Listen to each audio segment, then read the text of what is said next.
സ്നേഹപ്പെട്ട എല്ലാവർക്കും പതിനൊന്നിലേക്ക് സ്വാഗതം.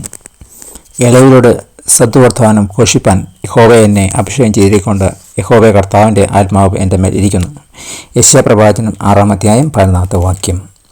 പ്രവാചകനായ യെശയ്യാവിൻ്റെ ഈ വാക്കുകൾ കേട്ടപ്പോൾ ഇസ്രായേലിന് തോന്നിയതും അങ്ങനെ തന്നെയായിരിക്കണം. ഇളവിലോട് സദ്വർത്തമാനം ഘോഷിപ്പാൻ യഹോവ എന്നെ അഭിഷേകം ചെയ്തു. തകർന്നു കിടക്കുന്ന അവരുടെ ജീവിതത്തിൻ്റെ ശൂന്യമായ ഭാവിയുടെ ഭൂമിയിലേക്ക് അവർ നോക്കിയപ്പോൾ എല്ലാം നഷ്ടപ്പെട്ടായി തോന്നിയ നിമിഷത്തിൽ യെശയ്യാവിൻ്റെ വ്യക്തമായ ശബ്ദം അവർക്ക് നല്ല വാർത്ത നൽകി. ഹൃദയം തകർന്നവരെ മുറിക്കിട്ടുവാനും തടവുകാർക്ക് വിടുതലും ബദ്ധന്മാർക്ക് സ്വാതന്ത്ര്യം അറിയിപ്പാനും തലമുറയായി നിർജ്ജനമായിരുന്ന ശൂന്യ നഗരങ്ങളെ കേടുപൊക്കുവാനും ദൈവം ഉദ്ദേശിക്കുന്നുവെന്ന ദൈവത്തിൻ്റെ ഉറപ്പായ വാഗ്ദാനം.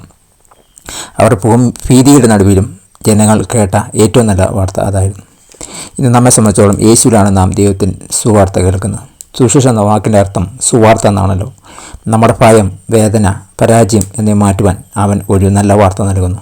നമ്മുടെ ദുരിതങ്ങൾ സന്തോഷത്തിന് വഴിമാറുന്നു. നിങ്ങളുടെ ജീവിതത്തിൽ എപ്പോഴാണ് നല്ല വാർത്തകൾ കേൾപ്പാൻ ആവശ്യമായിരുന്നത്? ദൈവത്തിന് സുവാർത്ത നിങ്ങളെ ഭയത്തെയും ഉത്കണ്ഠയും സന്തോഷമാക്കി എപ്പോഴാണ്? പ്രാർത്ഥിക്കാം, എൻ്റെ ദൈവമേ, എനിക്ക് നല്ല വാർത്ത വേണം. ഞാൻ എപ്പോഴും മോശം വാർത്തകൾ കേട്ടുകൊണ്ടിരിക്കുന്നു. ഈ കാര്യത്തെക്കുറിച്ച് നീ എന്താണ് പറയുന്നതെന്ന് എനിക്കറിയണം. നീ നൽകുന്ന സന്തോഷം എനിക്ക് തരണമേ. Thank God. God bless you. പുതിയ ദിവസം പുതിയ അനുഭവങ്ങൾ അദ്ദേഹം നൽകട്ടെ. God bless you in Jesus name. Amen.